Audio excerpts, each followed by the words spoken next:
Hello दोस्तों, रोज़ की तरह आने लिखनी ब्लॉग में सबका हार्दिक स्वागत है। सबके मंगल भविष्य की कामना के साथ बड़ों को मेरा नमस्कार, छोटों को मेरा आशीर्वाद। मैं ठीक हूँ, आशा करता हूँ कि आप ठीक होंगे। कल के रामचरितमानस के बालकांड के प्रसंग में तुलसीदास जी ने जब राम लक्ष्मण अपने श्रेष्ठ मुनि विश्वामित्र के साथ जनक नगरी में पहुँचते हैं तो उनका स्वागत होता है और स्वागत के परिणाम स्वरूप उज्ज्वल महलों में अनेक प्रकार के जो सुंदर महलों का दृश्य वहाँ उन्होंने देखा, जहाँ जनक जी की अत्यंत अनुपम निवास स्थान था। वहाँ के विलास ऐश्वर्य को देखकर देवता भी चकित हो जाते हैं। ऐसी सुंदर आभा से जनक नगरी सुशोभित थी। सीता के स्वयंवर की पूर्ण रूप से तैयारी हुई थी। राजा ने अनेक राजाओं को आमंत्रित किया था कि जो सीता का स्वयंवर उसी के साथ होगा जो भगवान शिव के धनुष को तोड़ेगा। यह राजा की प्रतिज्ञा थी। तो मनुष्यों की तो बात ही क्या करें दोस्तों, देवता भी जनक नगरी की शोभा को देख करके आश्चर्यचकित हो जाते हैं और राजमहल के परकोटे, वहाँ की सुंदरता, वहाँ का सुंदर दृश्य को देखकर चित्त चकित हो जाता है। ऐसा मालूम होता है कि मानो उससे समस्त लोगों की शोभा को रोक रखा। तो उज्ज्वल महलों में अनेक प्रकार से सुंदर रीति के बने हुए मणि से जटिल जो थे, मणि से सुशोभित जड़े हुए जो सोने की जरी के पर्दे लगे हुए थे, सीता जी के रहने के सुंदर महल की शोभा का वर्णन तुलसीदास जी ने बड़े ही हृदयस्पर्शी ढंग से किया है। राजा दशरथ ने दोस्तों अपने पुत्र राम और लक्ष्मण को ऋषि विश्वामित्र के साथ भेज दिया और तब विश्वामित्र जी ने वहाँ अनेकों राक्षसों का वध करने के परिणाम स्वरूप वह उनका यज्ञ में वह लीन हो गए। राजा दशरथ विश्वामित्र से कहा कि जब राजा दशरथ ने बहुत अनुग्रह किया कि मैं अपनी सेना को भेज देता हूँ आपके यज्ञ की रक्षा के लिए, तपस्या के लिए, तब विश्वामित्र को क्रोध आया। तब वशिष्ठ जी ने उनको समझाया बुझाया। तब राजा का अज्ञान और जो मोह था वह समाप्त हुआ और जो हो वही सोई जो राम रच राखा। राम की लीला में जो परमात्मा ने जो रचा है वही अंततोगत्वा होगा। तो वशिष्ठ जी जो उनके कुलगुरु थे, उनके समझाने पर राजा को अर्थ धर्म काम मोक्ष की का ज्ञान दे करके तो विश्वामित्र जब क्रोधित हो गए थे तब वशिष्ठ जी ने राजा को समझाया कि आपके प्रिय पुत्रों को जो विश्वामित्र अपने संग ले जा रहे हैं, इसका कोई न कोई सुयश यश और मान सम्मान की उत्पत्ति होगी। तो गुरु वशिष्ठ जी ने राजा को समझाया कि श्री राम के कल्याण के लिए और विश्वामित्र राम को अपने साथ ले जा रहे हैं। और विश्वामित्र महान मुनि हैं जिन्होंने अपने राजपाट को छोड़ करके संन्यास धारण कर लिया था और अनेक प्रकार की विद्याओं, बला और अतिबला नाम की गुप्त विद्याओं से भगवान राम को उन्होंने सामर्थ्यवान बनाया। राम लक्ष्मण को विश्वामित्र के साथ भेजने के लिए राजा कृत संकल्प हुए। विश्वामित्र शब्द का ही अर्थ है दोस्तों विश्व का मित्र, यानी विश्व के साथ मित्रता के भावों का संचार करने वाले, यानी प्रेम की भावनाओं का उदय करने वाले। तो विश्वामित्र ने राम और लक्ष्मण को बला और अतिबला से प्रशिक्षित किया। जो उनकी धनुर्विद्या में काम आया। अनेक प्रकार की शस्त्र अस्त्र विद्याएँ उन्होंने प्राप्त की और कोई भी योद्धा राम लक्ष्मण को हरा नहीं सकता है। इससे भूख प्यास नहीं लग सकती है और असावधान अवस्था में भी शास्त्र घात के से बचाव का अमूल अस्त्र है यह। और जो भी योद्धा इस मंत्र का जाप करता है वो मंत्र ने जीवन शक्ति इससे कभी भी कम नहीं होती है। इस प्रकार का ज्ञान विश्वामित्र जी ने दिया था। तो वाल्मीकि रामायण में दोस्तों यानी इन विद्याओं के का विस्तार से वर्णन मिलता है, जिसमें राम लक्ष्मण को किस प्रकार की विद्याएं, अनेकों प्रकार की गुप्त विद्याएं और शस्त्र विद्याएं, अस्त्र विद्याएं ज्ञान प्रदान करने के लिए श्री राम के सरयू नदी के तट पर बला और अतिबला नाम का जो गुप्त मंत्र उन्होंने दिया था, वह जीवन के लिए बड़ा ही सुयश की प्राप्ति के लिए बहुत ही अच्छा माना जाता है। यश कीर्तिमान होती है। भगवान राम ने जहाँ एक ओर माँ दुर्गा से शक्ति के भावों का संचार माँ दुर्गा के सौजन्य से हुआ, वहीं गुरुओं के सानिध्य से अस्त्र शस्त्र विद्या का ज्ञान और गुप्त ज्ञान उनको प्राप्त हुआ। और विभीषण ने रावण के अंतःकरण में जो नाभि में जो अमृत है उसके बारे में भगवान को बताया, जिसके परिणाम स्वरूप उनको रावण से के वास्तविक स्वरूप का ज्ञान की जानकारी हुई और उन्होंने उस प्रकार के बाण सामर्थ्य। इस प्रकार जब विश्वामित्र जी का यज्ञ शुरू हुआ तो सुबाहु है, ताड़िका है, मारीच है, वहाँ पर अनेक प्रकार की बाधाएं डालने की। तब भगवान ने अपने बाण मार करके तीनों का वध करके उनको स्वर्गलोक भेज दिया। और तब भगवान ने जो विश्वामित्र ने सीता माता की स्वयंवर में जाने का निश्चय किया कि श्री राम और लक्ष्मण जी मुनि के साथ स्वयंवर में जनकपुरी की तरफ जाते हैं। वे वहाँ गए, वहाँ जगत को पवित्र करने वाली गंगा जी में उन्होंने स्नान किया, गंगा जी के दर्शन किए।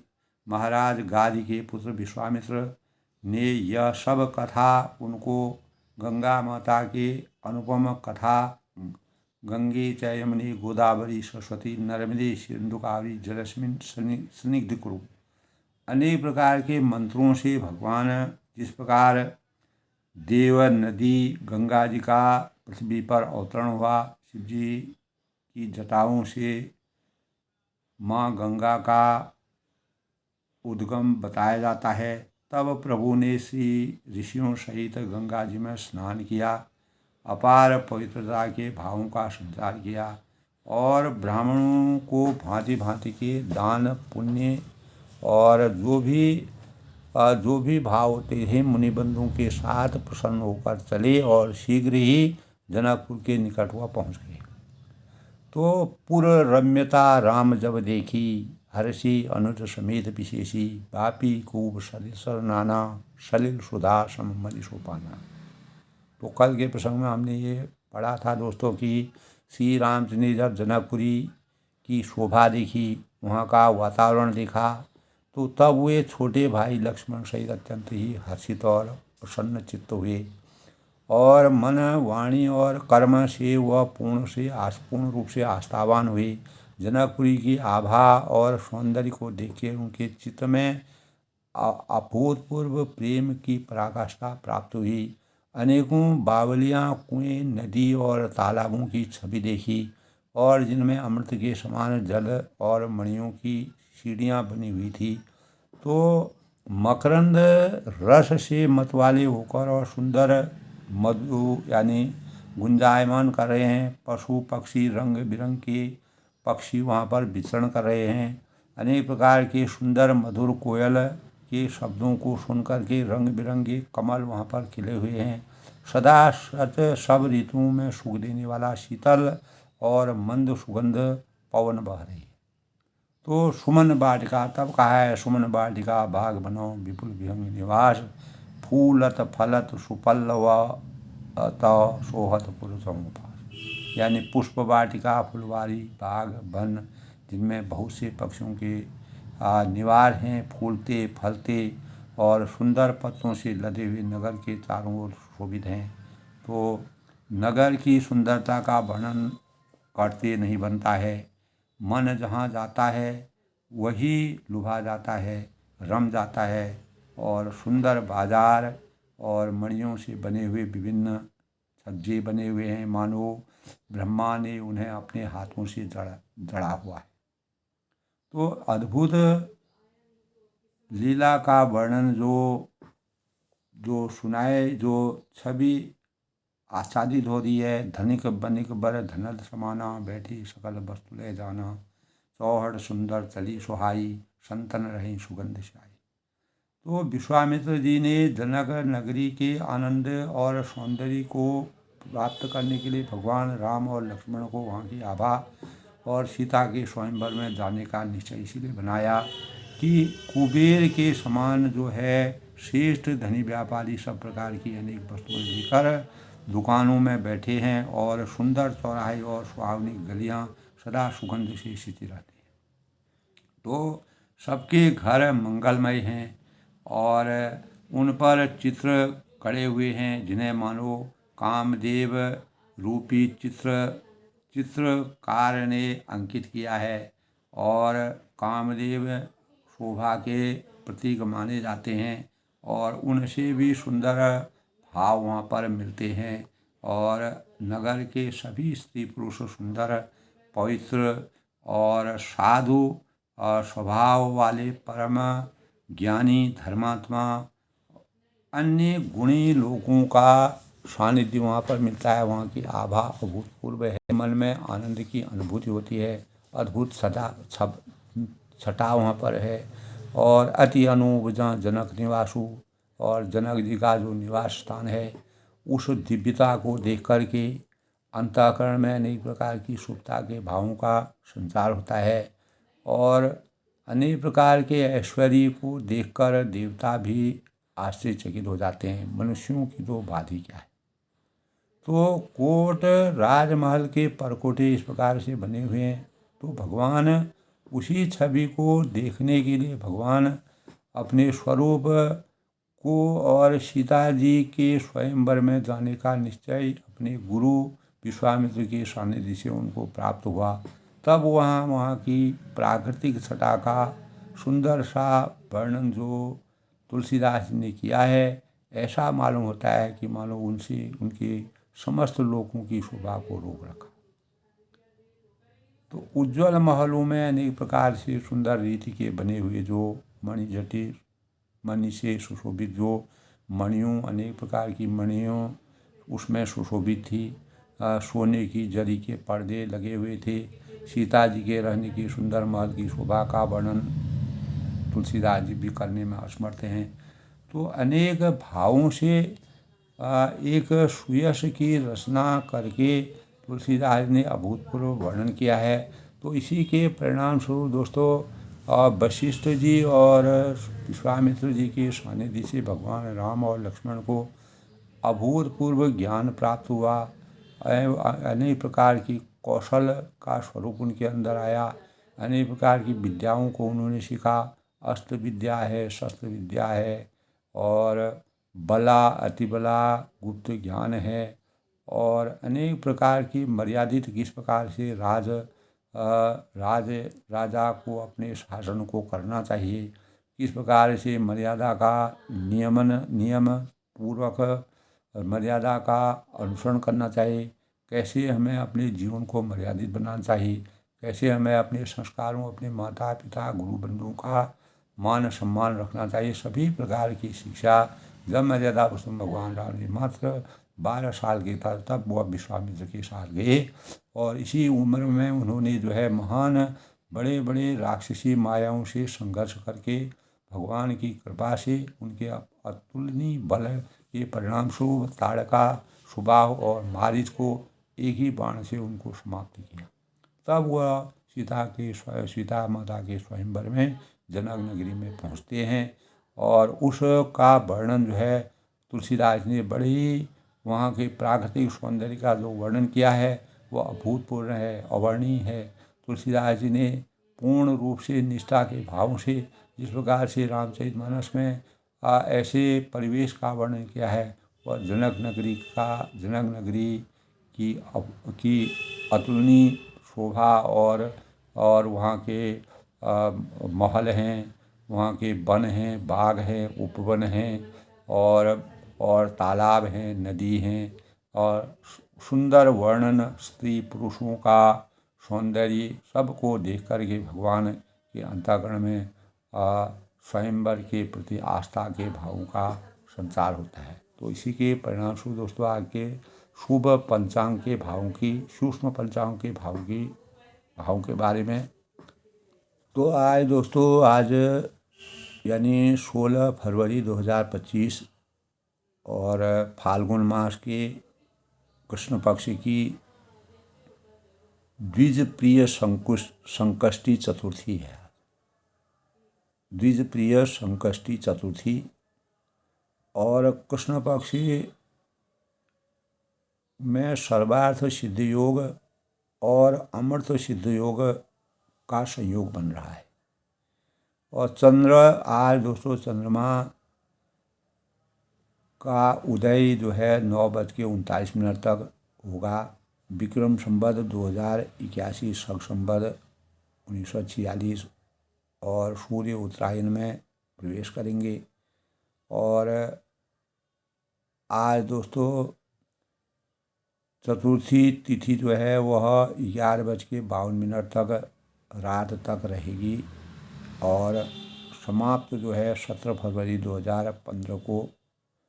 और उदया तिथि के अनुसार संकष्ट यानी द्विजप्रिय संकष्टी चतुर्थी जो है वह 16 फरवरी को ही व्रत और भगवान गणेश जी का पूजन होगा। और उसी पूजन के परिणाम स्वरूप गणेश जी को मोदक और दूर्वा अर्पण किया जाता है और अनेक प्रकार की जौ है उन शुद्ध चीज़ों को भगवान गणेश जी में अर्पित करना चाहिए। और अनेक मोदकों से भगवान गणेश जी का पूजन करना चाहिए। संकष्ट चतुर्थी के व्रत के दिन प्रथम पूज्य भगवान गणेश जी का पूजन किया जाता है। गणेश जी अनेक प्रकार के संकटों से मुक्ति देने वाले हैं और सुख करता दुख हरता है। इसीलिए संकष्ट चतुर्थी के दिन भगवान गणेश जी का पूजन करना शुभ माना गया है। आज दोस्तों पश्चिम दिशा में जाना वर्जित माना गया है। आज के शुभ मुहूर्त की बात करें तो अभिजीत मुहूर्त 12:18 से 1:03 तक होगा और अमृतकाला 9:47 से 11:34 तक दिन के समय। ब्रह्म मुहूर्त 5:25 से 6:13 तक। आज का राहुकाल 4:37 से 6:01 तक अपराह्न। सूर्योदय आज दोस्तों 6:50 तक और सूर्यास्त 6:01 तक सायं को होगा। इस प्रकार जो है आज के शुभ पंचांग के भावों का संयोग है। रविवार का दिन है। रविवार के दिन 1846 से जो है हमारे देश में अवकाश के दिन के रूप में मनाया जाता है। और सूर्य हमारे सौरमंडल का सबसे बड़ा पिंड है और उसका व्यास लगभग 13,90,000 मिलीमीटर के जो पृथ्वी से 113 गुना अधिक है। और सूर्य के पास अनेक प्रकार के चमत्कारिक भंडार हैं। सूर्य शक्तिशाली भंडार के रूप में सूर्य में हाइड्रोजन और हीलियम गैसों का अपार भंडार है। और परम यानी विषम प्रकार के पदार्थ सूर्य में आपस में टकराते हैं जिससे प्रकाश का उदय होता है। और सूर्य अपने केंद्र में ऊर्जा पैदा करने के भाव, सूर्य में इतनी शक्ति होती है। सूर्य की प्रकृति पीले बौने तारे के रूप में, सूर्य पृथ्वी से 93 यानी 93 जिसको कहा जाता है मिलियन मील यानी 150 मिलियन किलोमीटर दूर है। तो यह सौरमंडल का, हमारे खगोलीय शास्त्र के अनुसार सौरमंडल का एकमात्र ऐसा तारा है जो सूर्य के गुरु बृहस्पति माने गए हैं। यह सूर्य के मित्र और दोनों मिलन का संयोग बनता है। गुरु यानी जीव है और सूर्य आत्मा है, ऐसा हमारे शास्त्रों में कहा गया है। सूर्यवार के दिन दोस्तों, रविवार के दिन सूर्य उपासना करना, सूर्य भगवान को जल अर्पित करना, सूर्य भगवान को तांबे के बर्तनों, जो शुद्ध बर्तन होते हैं, उनसे भगवान सूर्य को जल यानी अर्घ देना चाहिए, ऐसा हमारे शास्त्रों में कहा गया है। मार्कंडेय पुराण में के अनुसार पहले संपूर्ण जगत में प्रकाश नहीं था और जब ब्रह्मा जी के मुख से ओम प्रकट हुआ और तभी सूर्य का प्रारंभिक स्वरूप, तब रात और दिन का, जब सृष्टि की रचना शुरू हुई तब रात दिन का श्री गणेश हुआ और तभी रोशनी प्रकट हुई। इसके बाद भूव भूव भूह भूव तथा स्व, भूव स्व शब्द उत्पन्न हुआ। ये तीनों शब्द, भू है, भूव है और स्व है, तीनों शब्द की उत्पत्ति से तीनों पिंड के रूप में ओम में ये विलीन हो और जो सूर्य को स्थूल रूप मिला और सूर्य का असली नाम आदित्य भी माना गया है। इसीलिए इस दिन आदित्य हृदय स्रोत मंत्र का पाठ करना चाहिए। मर्यादा पुरुषोत्तम भगवान रामचंद्र जी ने भी जब रण के मैदान में भगवान रामचंद्र जी ने रावण का वध किया था, तो ऋषि अगस्त्य के द्वारा दिए गए मंत्र का उन्होंने जाप किया, जिससे सूर्य के तेज का उदय हुआ और उनकी शक्ति बढ़ी। जब रावण के सिर बार बार धड़ से निकल रहे थे और जुड़ जा रहे थे, तो भगवान ने माँ देवी और सूर्य और विभीषण के द्वारा रावण के नाभि में अमृत होने का ज्ञान जब भगवान को हुआ, तब उन्होंने जो है रावण के वध करने के लिए सामर्थ्य प्राप्त की। तो भगवान वैसे तो अंतर्यामी हैं, लेकिन विश्व में रावण को इस प्रकार की शक्ति ब्रह्मा विष्णु महेश द्वारा ही दी गई थी और सूर्य की उपासना से भगवान ने हमेशा भगवान सूर्य को नमन किया जब भी, तो सूर्य का असली नाम इसलिए आदित्य पड़ता है। सूर्य एक प्राकृतिक चिकित्सालय के समान मानव जीवन के लिए हैं। सूर्य में अनेक प्रकार के रोग प्रतिरोधक क्षमता किरणों का यानी प्रतिरोध होता है, किरणें निकलती हैं। सप्तरंगी किरणें में अद्भुत रोगनाशक शक्ति होती है और सूर्य की किरणों में अपार औषधि गुणों का भंडार होता है, जो कीटाणु और का संहार करते हैं। ऊर्जा का सबसे बड़ा स्रोत सूर्य माना गया है। सूर्य की पूजा करने से यश, सौभाग्य, सुख, समृद्धि व तेज की प्राप्ति होती है, ऐसा हमारे ज्योतिष में बताया गया है, शास्त्रों में बताया गया। ज्योतिष शास्त्र के अनुसार पंचदेव के स्थान पर भगवान शिव, गणेश, विष्णु, दुर्गा और सूर्य शामिल हैं और जल में रोली डालकर, लाल पुष्प और लाल चंदन डालकर भगवान सूर्य की अर्चना करनी चाहिए, सूर्य को जल चढ़ाना चाहिए। सूर्य जो है राजयोग के प्रदाता माने गए हैं और राजयोग के लिए उच्च पदों की प्राप्ति के लिए भगवान सूर्य की पूजा करने से हमारे जीवन में जातक को अनेक प्रकार के शुचिता के भावों का संचार होता है।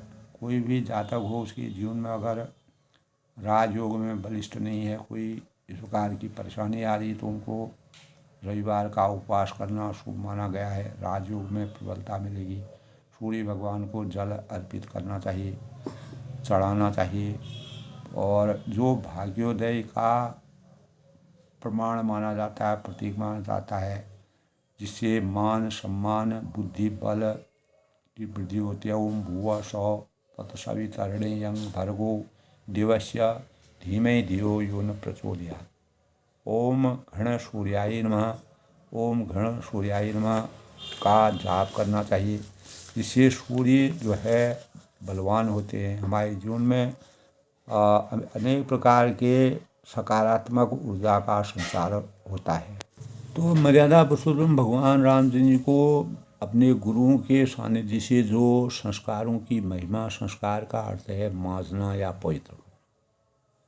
तो महर्षि दयानंद सरस्वती के अनुसार संस्कार उसे कहते हैं जिससे शरीर है, मन है, आत्मा है उत्तम होती है और मनुष्य आसपास के वातावरण में जैसा देखता है, सुनता है, अनुभव करता है और ऐसा ही उसका स्वभाव और चरित्र बनता है।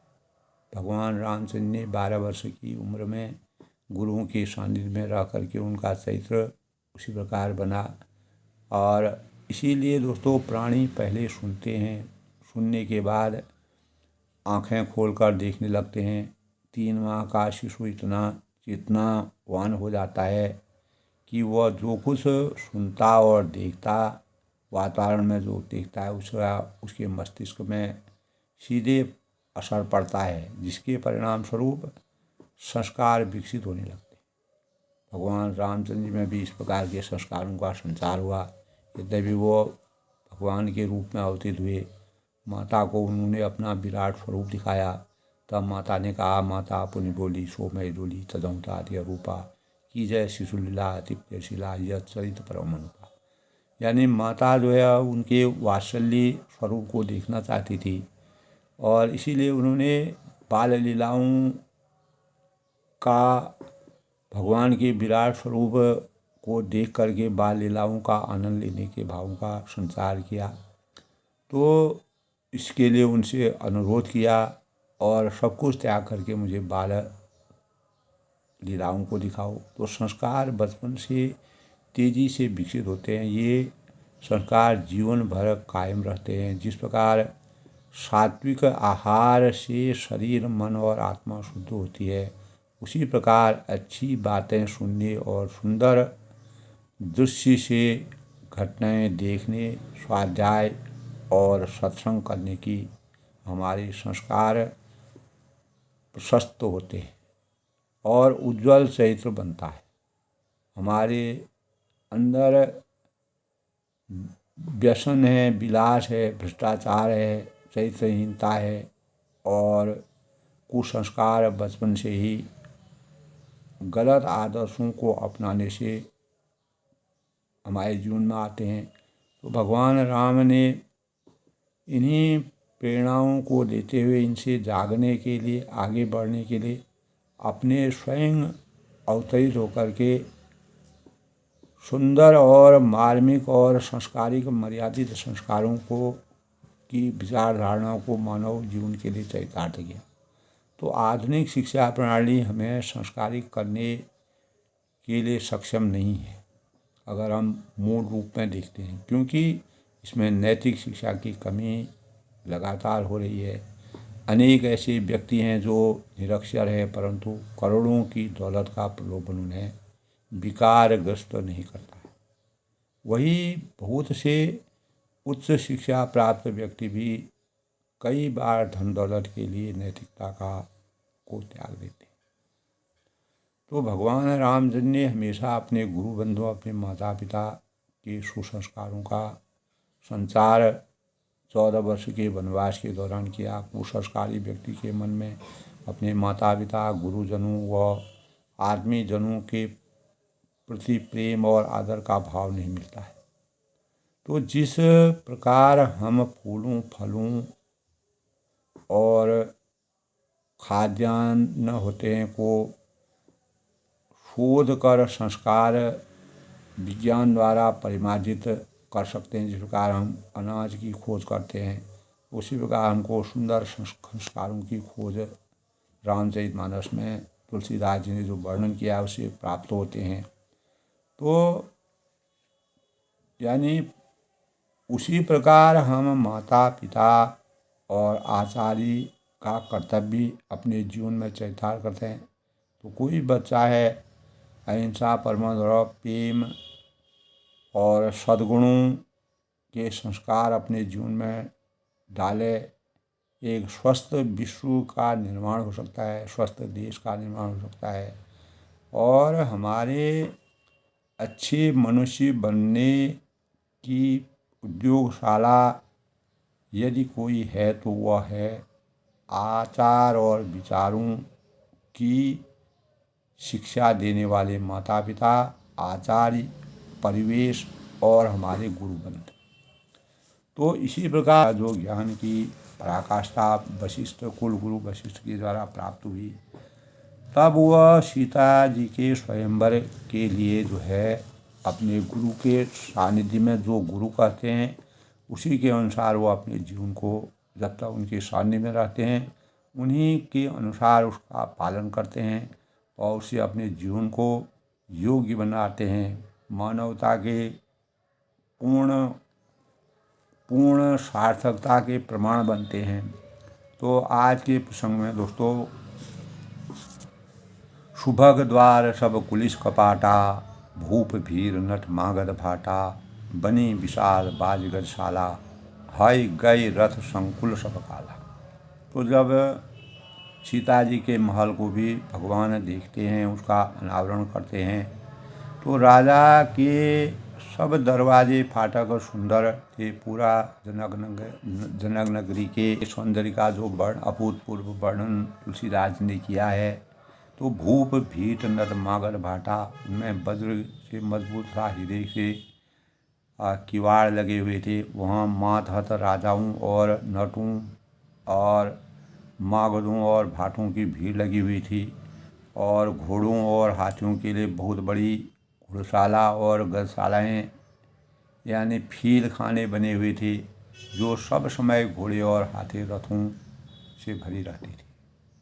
तो सूर सचिव सेनब बहुतेरे, नृपग्रह सरिस सदन सब केरे, पुर बाहिर सर सरिस समीपा, उतरे जहाँ विपुल महिपा।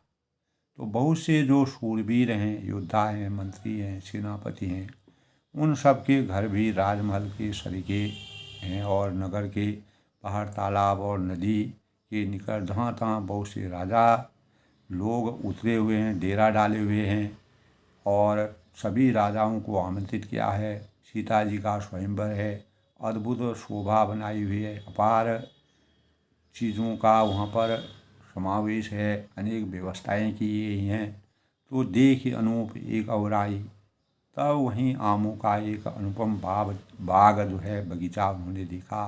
सब सुपार सब बांसु आई, जहाँ सब प्रकार के सबिते थे और जो सब तरह से सुहावना था, मनोरम था और हृदय को हर्षित करने वाला। कौशिक कहूँ मोर मन माना। विश्वामित्र जी ने राम और लक्ष्मण से कहा कि हे सुजान रघुवीर, मेरा मन कहता है कि वहीं रहा जाए, वहीं निवास किया जाए। ऐसे आनंदित माहौल में प्रकृति की आभा का सौंदर्य लिया जाए। इसी से हमारी आत्मा में अपार पवित्रता के भावों का संचार होगा। भले ही नाथ कहीं कृपा निकेता, उतरे तहाँ मुनि वृंद में समेता, विश्वामित्र महामुनि आए, समाचार मिथिलापति पाए।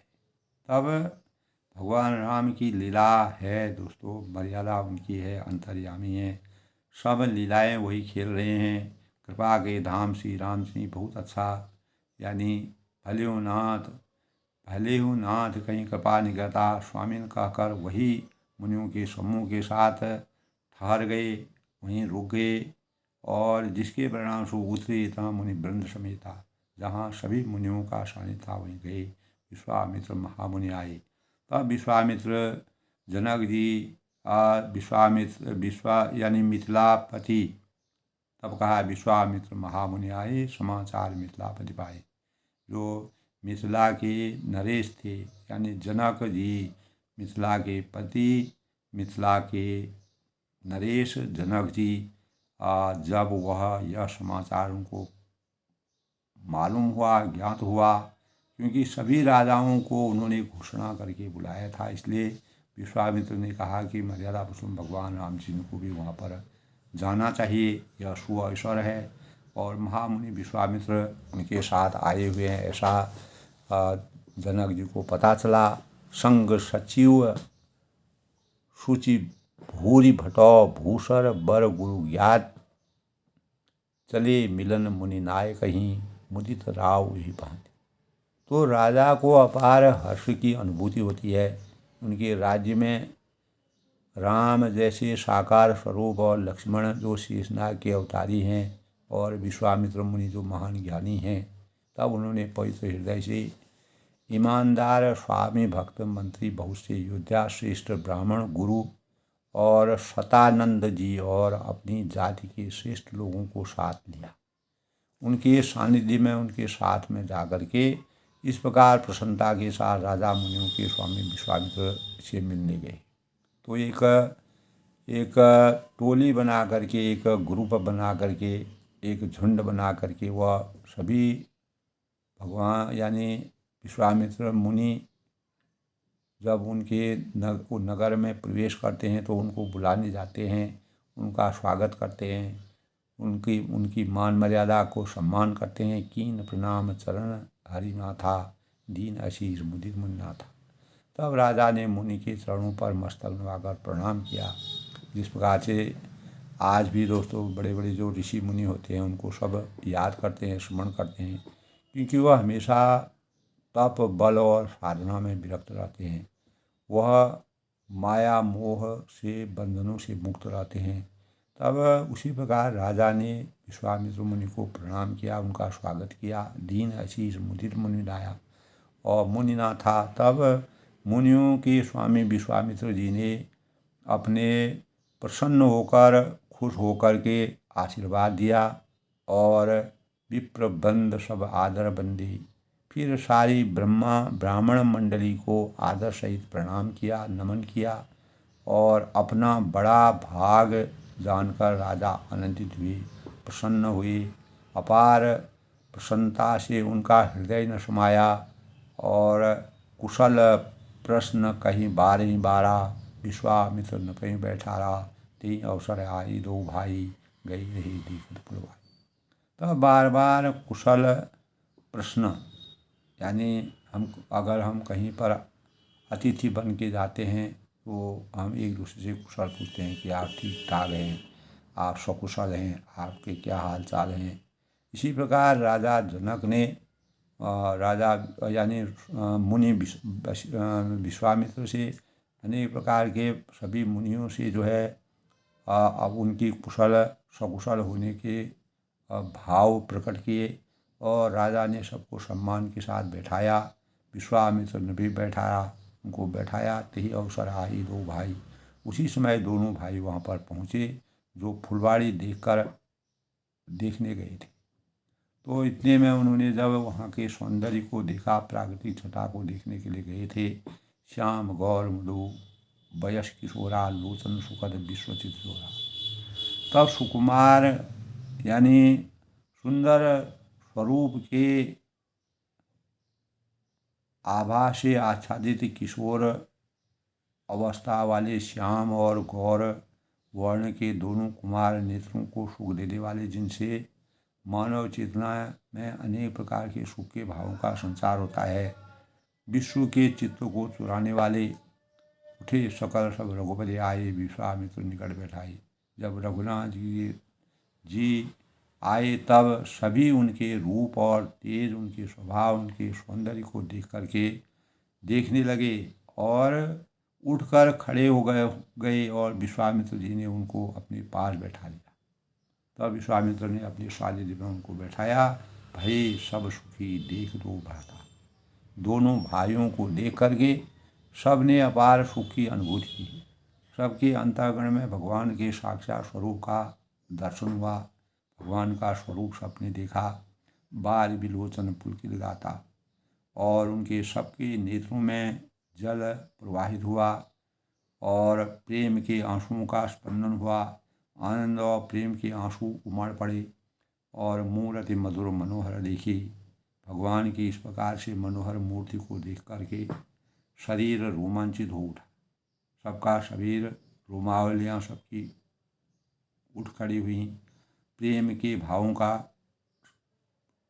प्रादुर्भाव हुआ और भयं विदेव विदेव विशेषी राम जी की मधुर और मनोहर मूर्ति को देखकर मूर्ति मधुर मनोहर देखी। विदेह यानी जनक जी जो है, विशेष रूप से जनक जी के विदेह देह की शुद्ध बुद्ध, यानी वह अपने देह से शुद्ध बुद्ध रहित हो गए। भगवान राम जी का साकार स्वरूप देख करके जनक जी, हजारों राजा वहाँ पर आए थे, लेकिन भगवान राम जी को देख करके जनक जी के अंतःकरण में परमात्मा के प्रति जिस प्रकार आत्मा और परमात्मा का मिलन होता है, उसी प्रकार उनके भाव अंदर से जो है, उनके अंदर परमात्मा के प्रति अपार स्नेह के भावों का संचार हुआ।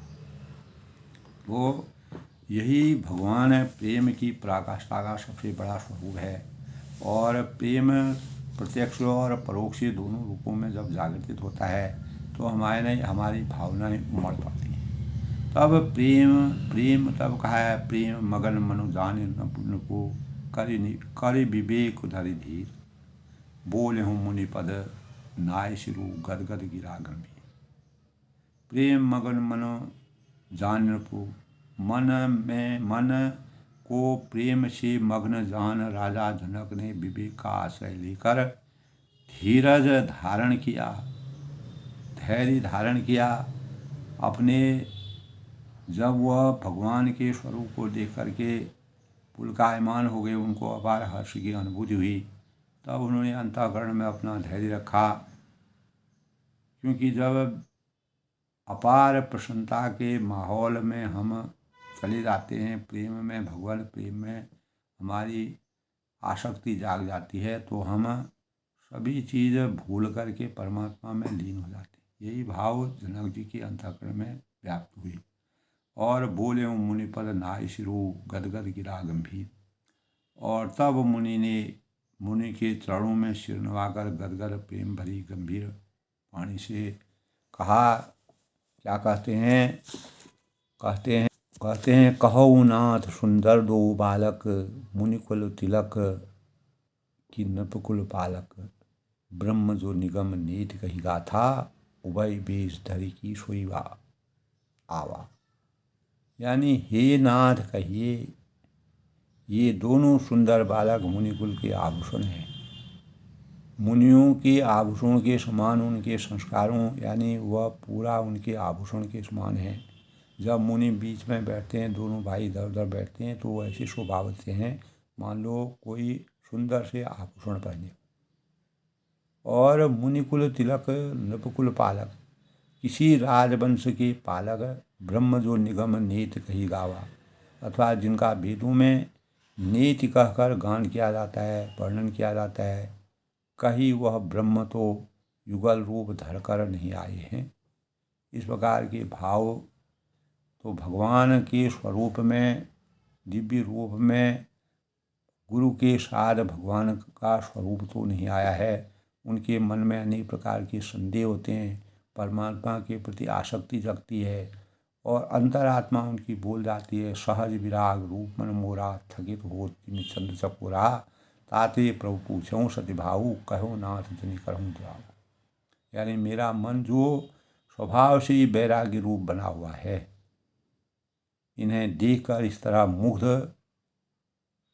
हो रहा है कि जैसे चंद्रमा को देखकर चकोर, एकटक नगर से चंद्रमा को चकोर जिस प्रकार से दिखा रहता है, उसी प्रकार मेरा जो है साक्षात्कार भगवान के सानिध्य से हो रहा है। और इनके शरीर को देख करके मैं एकटक नज़र लगाया हुआ हूँ हे प्रभु। इसीलिए मैं आपसे सत्य निश्चल भाव से पूछता हूँ कि हे नाथ बताइए, छिपाव न कीजिए, किसी प्रकार का छिपाव मत करिए। और इन्हीं बिलोकर अति अनुरागा परवश ब्रह्म सुखई मन त्यागा, कह मुनि बिहसी कहो न पकीना, बचों तुम्हार न हो अकालिका। तब इनको देखते ही अत्यंत प्रेम के वश होकर मेरे मन में जबरदस्ती ब्रह्म सुख का त्याग प्राप्त हो जाता है, जैसे परमात्मा का सुख प्राप्त हो जाता है। तो मुनि ने हंसकर कहा कि हे राजन, आपने ठीक यथार्थ ही कहा है कि आपका वचन मिथ्या नहीं जाएगा। जो आप सोच रहे हैं मन वचन मनसा वाचा कर्मणा से, अपने अंतर्वाणी से आपके चित्त में जो भाव आ रहे हैं वो साक्षात हैं। ये प्रिय सबई जहाँ लगे प्राणी, मन मुस्काए राम सुनि बानी, रघुकुल मनि दशरथ के जाए, मम हित लागे नरेश पठाए। तो जगत के जहाँ तक जितने भी प्राणी हैं इस संसार में, तो ये सभी को प्रिय है। और मुनि की रहस्यमय वाणी सुनकर श्री राम के मन ही मन मुस्कुराते हैं। भगवान राम जब जनक जी की बातों को सुनकर के और विश्वामित्र की बातों को सुनकर के वो हंसते हैं, मन ही मन मुस्कुराते हैं। और रहस्य खोल ये कहते हैं, रघुकुल मनि दशरथ के जाए, और हंसकर मानो संकेत करते हैं कि रहस्य खोले नहीं। तब मुनि ने कहा, मम हित लाग नरेश पठाए। ये रघुकुल मुनि महाराज दशरथ के पुत्र हैं और मेरे हित के लिए राजा ने इन्हें मेरे साथ भेजा हुआ है। तब मुनि ने जब पूरा बात बताई, राम लखन दो बंधु बरौ, रूपशील बलधाम, मख राख्यों सब राख जगू, जीते असुर संग्राम। तो मैं राम और लक्ष्मण दोनों श्रेष्ठ भाई, रूप शील और बल के जो धाम हैं, परम धाम हैं, सारा जगत जानता है। मख रहा सब राख जगू, जीते असुर संग्राम। सारा संसार, पूरी सृष्टि इस बात को जानती है कि इस बात का साक्षी है, प्रमाण है कि इन्हें युद्ध में असुरों को जीतकर मेरे यज्ञ की इन्होंने रक्षा की है। यही दशरथ के दो राजकुमार हैं। ये जब मैं यज्ञ कर रहा था, अनेक प्रकार के जो राक्षस थे वो मेरी यज्ञ में जो बाधा डाले थे, उस बाधाओं को इन्होंने दैहिक भौतिक रूप के जो दुख थे उनको हम दूर किया। इस प्रकार भगवान की वास्तविक स्वरूप का वर्णन जनक जी के अंतःकरण में विराजमान हो गया और उनके अंतःकरण में परमात्मा के प्रति एक प्रकार की ये साक्षात दर्शन से उनका चित्त बदला। वह पुलकायमान हो गए, रोमांचक हो गए और अपनी श्रुति तक भूल गए। तो दोस्तों, भगवान के साक्षात दर्शन से जनक जी ने जिस प्रकार की प्रेरणा, आत्मा और परमात्मा का जिसका मिलन होता है, उसी प्रकार जनक जी को भगवान के दर्शन होकर के आत्मा और परमात्मा के मिलन के समान एहसास हुआ। तब राजा यानी मुनि विश्वामित्र ने उनके बारे में पूर्ण रूप से व्याख्यान किए और रघुकुल जगत के जहाँ तक जितने भी प्राणी हैं ये सभी के प्रिय हैं, ऐसा कहा। और मुनि को रहस्य भरी वाणी सुनकर रामचंद्र को मन ही मन मुस्कुराते हैं, हंसकर मानो संकेत करते हैं कि रहस्य खोले नहीं। तब मुनि ने कहा, हे रघुकुल मुनि महाराज दशरथ के ये पुत्र हैं और मेरे हित के लिए राजा दशरथ ने मेरे पास इनको भेजा है और ये सीता के स्वयंवर में देखने के लिए आए हैं। तो तब ये जो हैं राम और लक्ष्मण दोनों श्रेष्ठ भाई, रूपशील बल के धाम हैं, अखंड स्वरूप हैं। सारा संसार इस बारे में जानता है। इस बात के ये साक्षी हैं और इन्होंने युद्ध में असुरों को जीतकर राक्षसों से मेरे यज्ञ की रक्षा की। तो आज के प्रेरणा रामचरितमानस के में जो तुलसीदास जी ने विश्वामित्र और जनक जी के बीच के संवाद का वर्णन किया है और प्रभु राम और लक्ष्मण के स्वरूप का वर्णन किया है, साक्षात स्वरूप का, तब राजा जनक के अंतःकरण में जो वैराग्य रूप का और भगवान के जिस प्रकार चकोर जो है चंद्रमा को ही देखता रहता है, उसी प्रकार जनक जी भगवान की आस्था में निमग्न हो गए, मंत्र मुग्ध हो गए और भगवान का स्वरूप उनको प्राप्त हो गया। आज के प्रेरणादायक विषय में रामचरितमानस में मैं सबका अभिनंदन करता हूँ, स्वागत करता हूँ। अपनी वाणी को विराम देते हुए सबके मंगल भविष्य का कामना करता हूँ।